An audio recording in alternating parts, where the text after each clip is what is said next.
شعبان المعظم کا یہ بابرکت مہینہ چل رہا ہے. رمضان المبارک کی آمد کو صرف ایک ہفتہ باقی اور پوری دنیا میں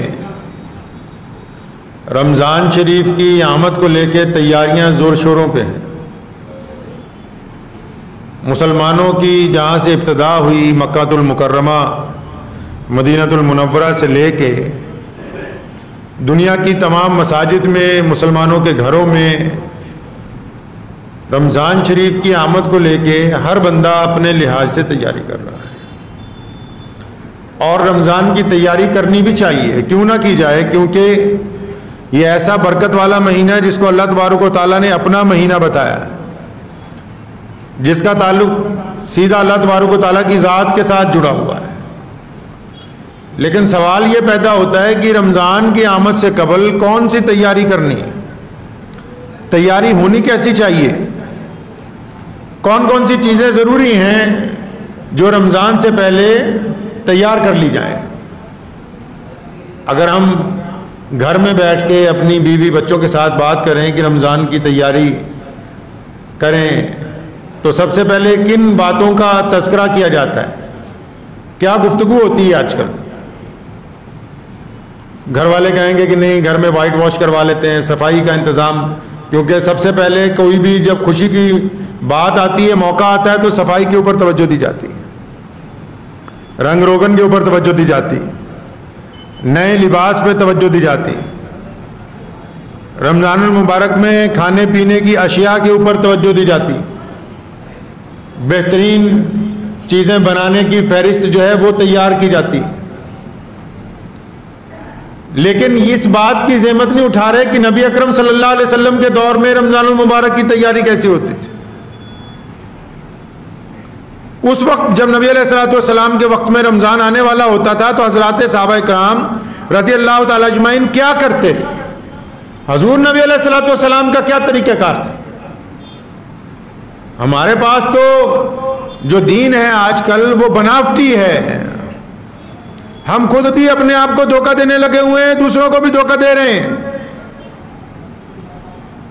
ایک بڑا مشہور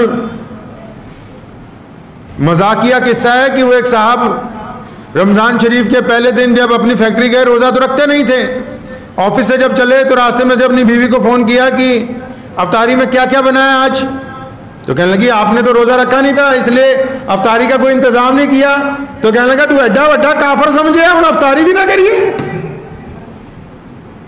افطاری تو کرنی ہے.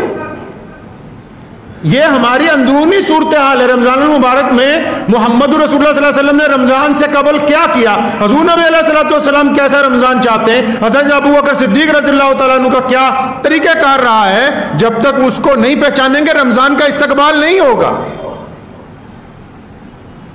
شعبان کو تو باقاعدہ نام دیا گیا کہ یہ رمضان کے استقبال کا مہینہ ہے، اور ہم نے تو صرف اس کو قورمے بریانی کا اور لائٹوں کا موم بتیوں کا مہینہ بنا دیا. نبی علیہ الصلوۃ والسلام نے حضرات صحابہ کرام رضی اللہ تعالیٰ عنہ فرماتے ہیں کہ جب شعبان آتا تھا ہمیں ایسا لگتا تھا، رسول اللہ صلی اللہ علیہ وسلم کو شوق ہو گیا، صحابہ کرام کو چاہ چڑھ جاتا تھا کہ رمضان آنے والا ہے، رمضان آنے والا ہے. اچھا جی رمضان آنے والا ہے تو کیا کر لیں، روح افزا کا اسٹاک کر لیں، کوئی بہترین فریج بھر لیں؟ نہیں، رمضان آنے والا ہے تو رمضان کے استقبال میں وہ حضرات روزے رکھنے شروع کر دیتے تھے کہ رمضان آنے والا ہے، اس کے استقبال میں روزے رکھنے. رمضان کے استقبال میں روزے شعبان کے مہینے میں. یہ کیوں جی؟ کیونکہ رمضان شریف قریب آنے والا ہے. اور رمضان کی تیاری کیسے کر رہے ہیں؟ رمضان کی تیاری کیسے کر رہے ہیں؟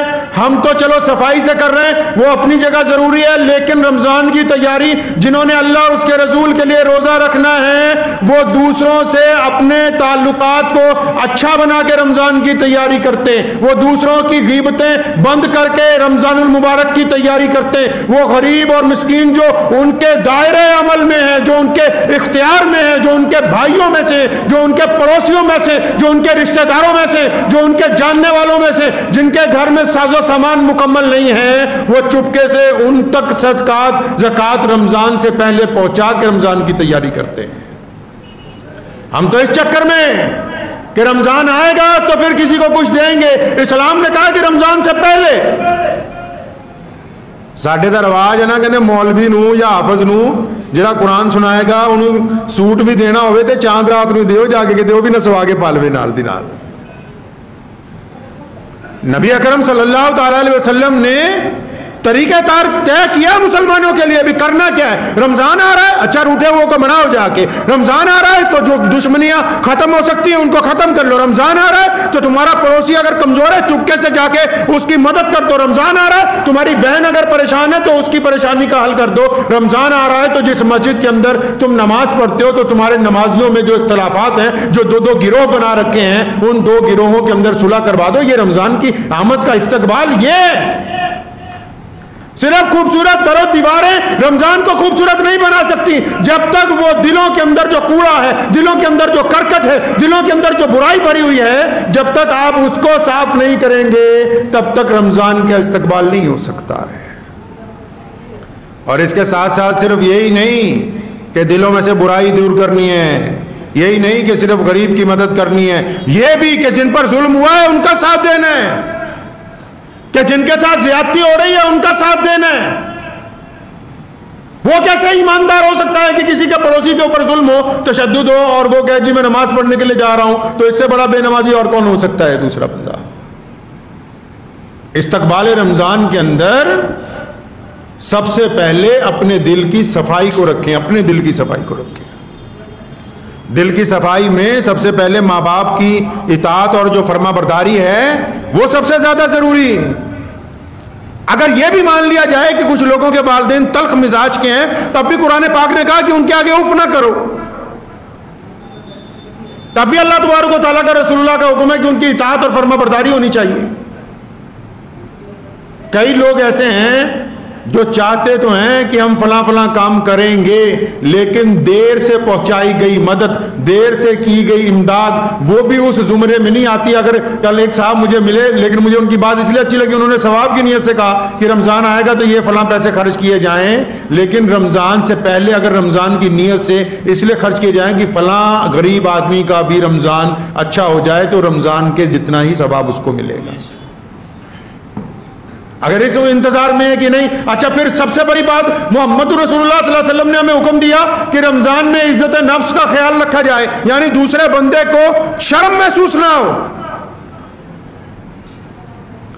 دوسرے بندے کو یہ محسوس نہ ہو کہ اچھا 50 لوگوں کے درمیان میری بے عزتی ہو گئی. اسلام نے عزت نفس کی بڑی ذکر کیا, بار بار اسلام نے بڑی بات کہی, یتیم کو تکریم دینے کی بات کی گئی, غریب کو تکریم دینے کی بات کی گئی. اچھا صرف تکریم ہی دینی, صرف عزت ہی دینی ہے؟ ارے نہیں, اللہ کے بندو, جب تم عزت دینے کے لیے جاؤ گے کسی غریب کو, جب اس کو عزت دو گے تو اللہ کے فضل سے تم اس کو دولت بھی دے دو گے, محبتیں بھی دے دو گے, رزق بھی پہنچا دو گے, اور اس کی معاشرے کے اندر معیار بھی جو ہے وہ قائم رہے گا. اللہ اور اس کے رسول کا حکم ہے کہ اپنے دائرے کو پہلے ہم لوگ خود دیکھیں. ہم اپنے دائرے کو نہیں دیکھتے, ہم یہ کوشش کرنے کے لیے تیار نہیں کہ ہم سے کون کون پریشان ہے. میں اگر کہوں کہ میرے سے فلاں فلاں آدمی راضی ہے تو میں نے ان لوگوں کا کرنا کیا ہے؟ مرنے کے بعد اللہ اور اس کے رسول کی وحدانیت کے بعد جو سوال ہونا ہے وہ تو مجھ سے, میرے ماں باپ کا ہونا ہے نا کہ اپنے ماں باپ سے کیسے سلوک کیا تھا. فرشتوں نے مجھے یہ تھوڑی پوچھنا ہے کہ فلاں شہر میں گئے تھے کیا کیا تھا, انہوں نے یہ پوچھنا ہے تمہارا پڑوسی جو بھوکا سویا ہوا تھا اور تمہیں پتا تھا اس وقت تم نے کیا کیا تھا, تمہارا بھائی پریشان حال تھا, تمہاری بہن پریشان حال تھی, اور تمہیں بار بار وہ اپروچ کر رہے تھے, تمہیں بار بار کہہ رہے تھے کہ ہماری مدد کرو, اپنی بیوی کے کہنے پہ اس وقت رک گئے تھے, تو وہ جب وہ پوچھیں گے تو انہوں نے یہ تھوڑی پوچھنا کون سی مسجد کے اندر کیا لگا دیا تھا تم نے. پہلے تو حقوق العباد کا سوال ہوگا نا جی, حقوق العباد کے متعلق پوچھا جائے گا. اب ہم حقوق العباد کو چھوڑ دیں, باقی عوام الناس کے کام کرتے جائیں, لیکن عوام الناس کے کام کرنے سے پہلے ہمیں اپنے گھر کے اندر سے حقوق العباد کی ابتدا کرنی ہوگی, اور جب تک وہ نہیں کریں گے تب تک معاملہ اللہ کے ہاں درست نہیں ہو سکتا ہے. میں بار بار تمام علماء کو بھی کہتا ہوں, ان مسلمانوں کو یہ بتاؤ کہ وضو کے فرائض کے ساتھ, نماز کے فرائض کے ساتھ, نماز کی ادائیگی کے لیے ماں باپ کی اطاعت ضروری ہے. نماز کی ادائیگی کے لیے پڑوسی کے ساتھ حسن سلوک ضروری ہے. رسول اللہ نے فرمایا کہ وہ مومن ہو ہی نہیں سکتا جس کا پڑوسی اس سے پریشان ہو. کیسے مومن ہو سکتا ہے جی؟ جس کا پڑوسی اس کے شر سے دکھی ہو، دیکھتے ہی دروازہ بند کر لیتا ہو کہ شاید مجھے گالی نہ دے دے، میری بےعزتی نہ کر دے، میرے گلے ہی نہ پڑ جائے، میرے پہ لڑی نہ پڑے۔ رمضان آ کس لیے رہا ہے؟ گاڑی کیوں بیچتے ہیں آپ کمپنی کے اندر؟ گھر کے اندر رنگ روگن کیوں کرواتے ہیں؟ لباس کیوں نہ سلواتے ہیں؟ رمضان کیوں آ رہا ہے؟ رمضان ہماری سروس کرنے کے لیے تو آ رہا ہے نا۔ رمضان ہمارے اندر تبدیلی کے لیے آنے والا ہے نا۔ جو ہمیں بیماریاں لگ گئیں، کون سی بیماریاں؟ آپ بخار کو بیماری سمجھتے ہیں، آپ آنکھوں کی کمزوری کو بیماری سمجھتے ہیں، آپ دل کی دھڑکن کو بڑھنے کم ہونے کو بیماری سمجھتے ہیں، آپ پیروں کی تکلیف کو بیماری سمجھتے ہوں گے، آپ سر کے درد کو بیماری سمجھتے ہوں گے، لیکن اللہ اور اس کے رسول صلی اللہ علیہ وسلم کا حکم ہے گناہ سب سے بڑی بیماری۔ گناہوں نے انسان کو متاثر کیا، انسان کے ضمیر کو مار دیا ہے گناہوں نے، ضمیر مردہ ہو گیا۔ مسجد کا پردھان اور چودھری بھی چاہتا ہے کہ میں نے اگر 500 روپے دیے ہیں تو اعلان کر دیں کہ فلاں چودھری صاحب نے اتنے پیسے مسجد میں دے دیے۔ یہ جو ضمیر کے اندر گناہ دلدل کی طرح بھرے ہوئے ہیں، رمضان اس لیے آ رہا ہے کہ آپ کو اچھا بنانا ہے۔ اللہ تبارک و تعالیٰ کو کسی کے بھوکے رہنے سے کوئی فرق پڑنے والا نہیں ہے، کسی کی بھوک پیاس سے کوئی فرق پڑنے والا نہیں ہے۔ اللہ تو چاہتے ہیں کہ اللہ کے بندے اچھے بن جائیں۔ ہمارے اندر جو تکلیفیں ہیں کون سی؟ جنہوں نے ہمارے دل کو بے چین کر رکھا ہے۔ بستر اچھا ہے، گھر اچھا ہے، ساز و سامان بہت اچھے ہیں، گھر میں بیوی بھی ہے، بچے بھی ہیں، لیکن سکون نہیں ہے۔ بے شمار گھر ایسے ہیں، لوگ شام کو سوتے ہیں، صبح جب اٹھتے ہیں زیادہ تھکے ہوئے محسوس ہوتے ہیں۔ پوچھ لو، رات کو سوتے اس لیے ہیں کہ آرام مل جائے، لیکن صبح جب بستر پہ اٹھتے ہیں ایسا لگتا ہے کہ جسم ٹوٹ رہا ہے، رات سے زیادہ دکھی ہو گئے، زیادہ پریشان ہو گئے۔ کیوں؟ جن کی روح گناہوں کی دلدل کے اندر دسی ہوئی ہے، ان کو کاجو بادام اور پشتے طاقت نہیں دے سکتے ہیں۔ جن کا دل مردہ ہو گیا ہو، ان کو دنیاوی چیزیں طاقت نہیں دے سکتی ہیں۔ رمضان مردہ دلوں کو روح عطا کرتا ہے، رمضان انسان کو نئی زندگی دیتا ہے،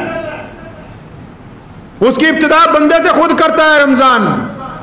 باقی تمام نیکیاں ظاہری طور پر شروع ہوتی ہے، رمضان باطنی طور پر شروع ہوتا ہے، فزیکلی بھی پریکٹیکلی بھی، دونوں طریقے کے ساتھ۔ رمضان باطنی طور پر ابتدا کرتا ہے اپنی، کھانے پینے کو روک کے، جسمانی طور پر بھی، روحانی طور پر بھی، دماغی طور پر بھی، دلی طور پر بھی۔ رمضان سب سے پہلے اندر سے چالو ہوتا ہے، شروع سے باہر سے نہیں ہوتا ہے رمضان۔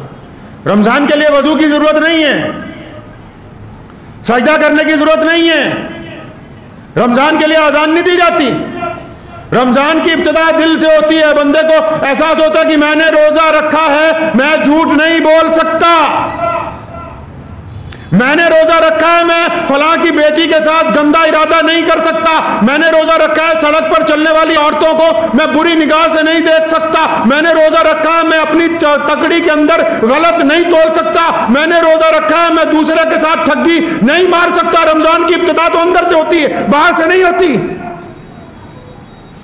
رمضان بے لگام زبان کو طریقہ دیتا ہے، تہذیب دیتا ہے، محبتیں عطا کرتا ہے۔ رمضان کہتا ہے اندر سے بندے کو کہ ہاں فلاں جس سے بدلہ لینا تھا اسے معاف کر دو۔ رمضان اندر سے بندے کو سکھاتا ہے کہ اچھا ہاں فلاں کی میں بے عزتی کر سکتا تھا، لیکن میں روزہ دار ہوں، میں اس کے آگے اپنی زبان نہیں کھولوں گا۔ رمضان ہمیں بار بار سکھاتا ہے کہ ہاں یہ حرام کا مال میں رکھ سکتا ہوں، لیکن میں نے روزہ رکھ لیا، اللہ چاہتے ہیں کہ میں اچھا بن جاؤں، تو یہ حرام کا مال میں کسی قیمت پہ نہیں لوں گا۔ رمضان ہماری اندر سے سروس کرتا ہے۔ رمضان کن کا ہے بھائی؟ کن کو خوشی ہے اس آنے والے مہینوں کی؟ جن کا ارادہ ہے کہ ہم نے روزہ رکھتے ہی گناہ چھوڑ دینے، ہم اب سے ارادہ کر رہے ہیں استقبال رمضان میں کہ ہم اب سے روزے رکھ رہے ہیں کہ رمضان آ رہا ہے۔ رمضان کا تعلق کن لوگوں کے ساتھ ہے؟ جو بہترین افطاری خود کرتے ہیں یا دوسروں کو جو زیادہ اچھی افطاری کرواتے ہیں؟ کون بہتر روزے دار ہے؟ جو نماز عشاء کے وقت اپنے کسی بعد میں آنے والے بھائی کو آگے اے سی کے نیچے جگہ دے دے، اس کی نماز میں زیادہ لطف ہوگا، یا دوسرے کو ہٹا کے خود آگے کھڑا ہو جائے اس کی نماز میں زیادہ لطف آئے گا؟ رمضان زیادہ کس کو مزہ دے گا کہ جو افطاری گھر میں لے جاتا ہوا کسی غریب کے گھر میں چپکے سے دروازے پہ رکھ کے بیل بجا کے آگے چلا جائے، اس کا روزہ زیادہ لطف اندوز ہوگا کہ اس کا ہوگا یا جو دوسرے کا بھی چھین کے زبردستی ریڈی والے سے کہ نہیں اتنا سامان پھالتو مجھے دو، اس کا روزہ زیادہ اچھا ہوگا؟ رمضان ہمارے اندر ایک ترازو ہے جو ہمیں یہ طے کرتا ہے ہمارے اعمال کو کہ ہم اب اگلی زندگی کیسے گزارنے والے ہیں۔ روزہ تو ایک دن کا بھی ہو سکتا تھا، 30 دن کا کیوں کر دیا؟ تاکہ بندوں کو عادت پڑ جائے۔ کہتا ہے نا جی میں روز اس ٹائم چائے پیتا ہوں، مجھے عادت پڑ گئی، میں نہیں چھوڑ سکتا۔ میں روز اس وقت سو جاتا ہوں، مجھے عادت ہے، میں فالتو نہیں جاگ سکتا۔ میں روز اس وقت کھانا کھاتا ہوں، عادت ہے، میں آگے پیچھے نہیں کھا سکتا۔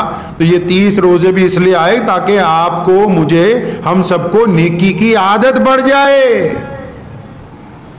برائی کی عادت چھٹ جائے، نیکی کی عادت پڑ جائے، زندگی میں تبدیلی آ جائے۔ رسول اللہ صلی اللہ علیہ وسلم رمضان مبارک میں جو ہوا چلتی ہے نا، ہوا جو چلتی ہے، حضرات صحابہ کرام فرماتے ہیں کہ اللہ کے نبی صلی اللہ علیہ وسلم تیز چلنے والی ہوا سے بھی زیادہ فیاض تھے، یعنی جو مانگنے آ گیا رمضان میں محمد رسول اللہ نے ان کو انکار، ہاں جی انکار بولو نہیں کیا۔ تو ہم کیا کرتے ہیں؟ اوہ تو ہٹا کٹا ہو، اور تو کیوں آ گیا مانگنے ہوئے؟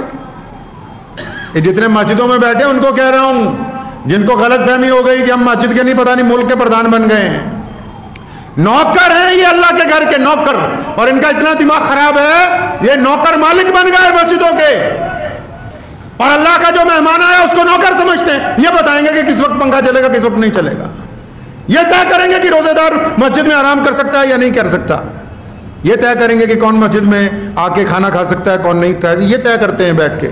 جن کی گھر میں بیوی نہ سنتی ہو وہ خود طے کرتے بھی مسجد میں ہم بتائیں گے کون سا مولوی رہے گا کون سا نہیں رہے گا۔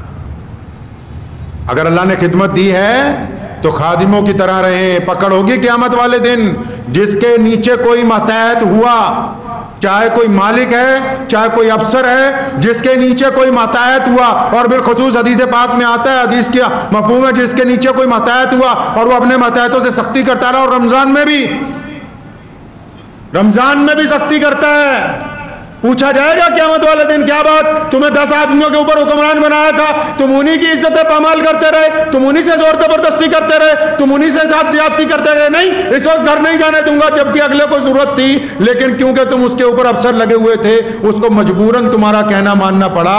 اب تو تم اپنی چودراہٹ دکھا رہے ہو، قیامت والے دن تمہیں اللہ کے حضور جواب دینا پڑے گا، اور کلا جواب ایسے نہیں، تمہارے تھیلے میں سے ہاتھ ڈال کے نیکیاں نکال کے اس بندے کے سپرد کر دی جائیں گی، اور ایسے وقت نکال کے دی جائیں گی جب بندے کو ایک ایک نیکی کی ضرورت ہوگی، ایک ایک نیکی کی ضرورت۔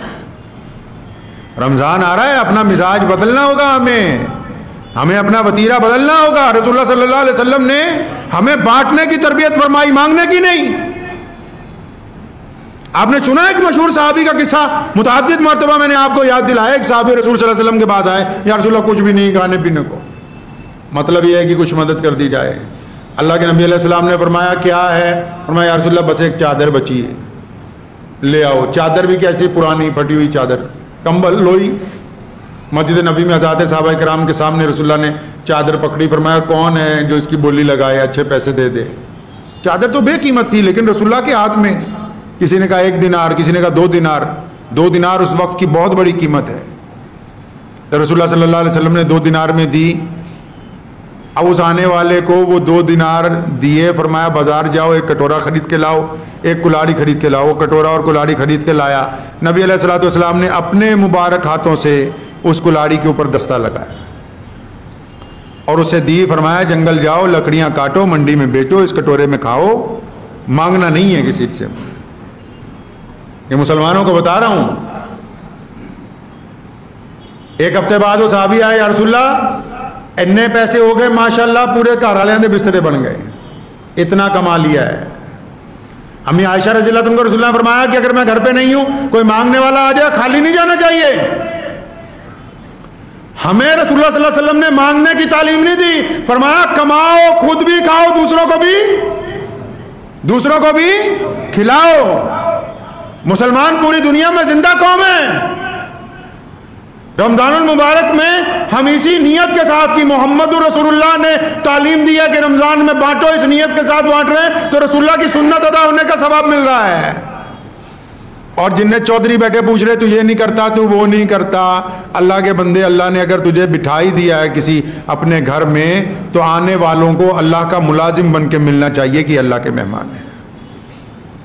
اللہ کے نبی صلی اللہ علیہ وسلم نے حکم دیا ہے اس بات کا. میرے دادا مرحوم حضرت مولانا مفتی محمد احمد رحمانی رحمۃ اللہ علیہ اور میرے والد صاحب رحمۃ اللہ علیہ مولانا حبیب الرحمان ثانی لدھیانوی صاحب, ساری زندگی ہم نے اپنے باپ سے یہ سیکھا کہ جو اگر کوئی بار بار روزانہ آیا تو انکار نہیں کیا. تو جب میں چھوٹا تھا تو میں نے انہیں کہا کہ بار بار آتے ہیں, فرمایا یہ شکر نہیں اللہ کا کہ اللہ تعالیٰ نے ہمیں دینے والوں میں رکھا ہے, لینے والوں میں نہیں رکھا. اللہ کا شکر نہیں ہے آپ پہ, اللہ کا انعام ہے کہ نہیں جی, کہ اللہ تبارک و تعالیٰ نے کس میں رکھا ہے جی, دینے والوں میں رکھا ہے. تو دینے والوں میں ہی رہیے, نکتہ چینیاں چھوڑیے. رمضان میں مسئلوں کے نام پر ایک دوسرے پر تنقید چھوڑ دیں, خدا کا واسطہ ہے.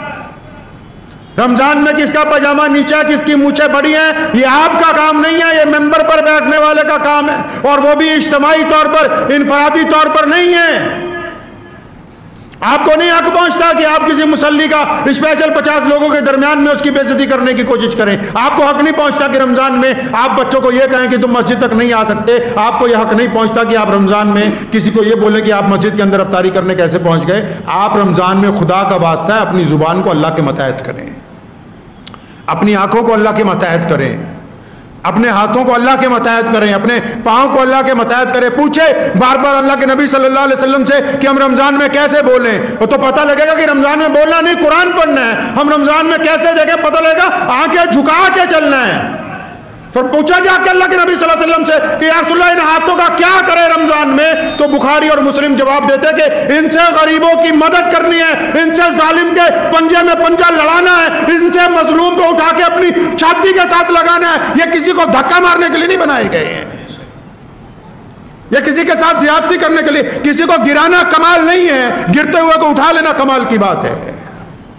آگ لگا دینا کوئی بڑا ہنرمندی نہیں ہوتی, آگ کو بجھا دینا بہت بڑی ہنرمندی ہوتی ہے. رمضان آ رہا ہے, اپنی طبیعت میں تبدیلی لائیں, کل سے روزے رکھیں اس نیت کے ساتھ کہ نبی علیہ الصلوۃ والسلام نے شعبان میں روزے رکھے. حضرات صحابہ کرام رضی اللہ تعالیٰ نے شعبان میں کیوں روزے رکھے, تاکہ رمضان کا استقبال ہو جائے, اس مبارک مہینے کا استقبال ہو جائے. گھر کی صفائی کے ساتھ اپنے دل کی بھی صفائی کر لیں. کچھ ناراضگیاں ہیں تو ان کو دور کر دیں. جو بدگمانی ہوتی ہے, یہ نبی علیہ السلام نے فرمایا کفر ہے. بدگمانی کفر ہے, مطلب جھوٹ ہے. اپنے پاس سے اندازہ لگا لو کہ فلاں نے یہ کر دیا ہوگا, فلاں نے یہ کر دیا ہوگا. یہ اسلام نے کہا یہ کفر ہے, اپنے پاس سے اندازے نہ لگائیں. آپ کا دل برا ہو جائے گا, آپ کی نیت خراب ہو جائے گی. شیطان جو آپ کے دل میں وسوسے ڈالتا ہے ان کو لاہور پڑھ کے ایک طرف کر دیجئے, اپنے دل کو دوسروں کے لیے پاک کر لیں. دل کو پاک کیجئے. رمضان شریف کے اس مہینے میں رمضان کے استقبال کی تیاری پورے جوش و خروش سے کیجئے. یہ نہ سوچیں, کچھ لوگ پنجاب میں رہتے ہیں, کہتے ہیں مسلمان کم ہیں, پتہ نہیں روزہ رکھے نہ رکھے کسی کو پتہ نہیں لگتا. لوگوں کے لیے روزہ نہ رکھیے, لوگوں کے لیے روزہ مت رکھیے, کوئی ضرورت نہیں ہے اس روزے کی. اگر اس لیے کوئی بندہ روزہ رکھتا ہے کہ فلاں کیا کہے گا, تو وہ روزہ نہیں ہے, وہ بھی جھوٹ ہے.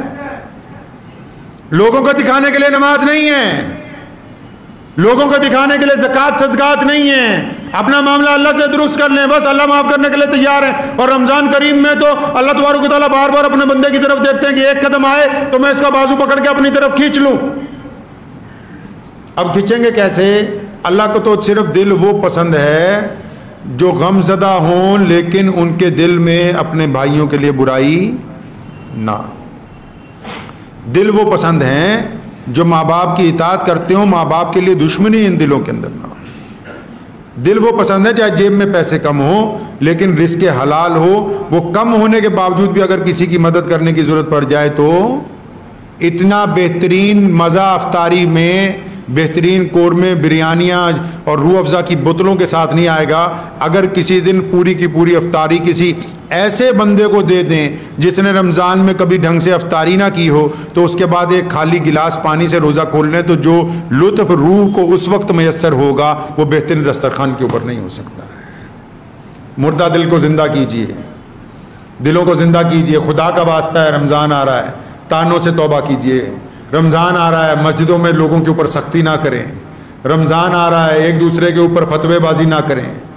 رمضان آ رہا ہے، چھوٹی چھوٹی بات پر کسی کو ذلیل کرنے کی کوشش نہ کریں. رمضان آ رہا ہے، اپنی زبان سے کسی کو تکلیف پہنچانے کی بات نہ کریں. اگر کسی کی نماز صحیح نہیں، روزہ صحیح نہیں، اپنی مسجد کو امام کو بتائیں کہ جمعے میں فلاں مسئلہ بیان کر دیجیے گا.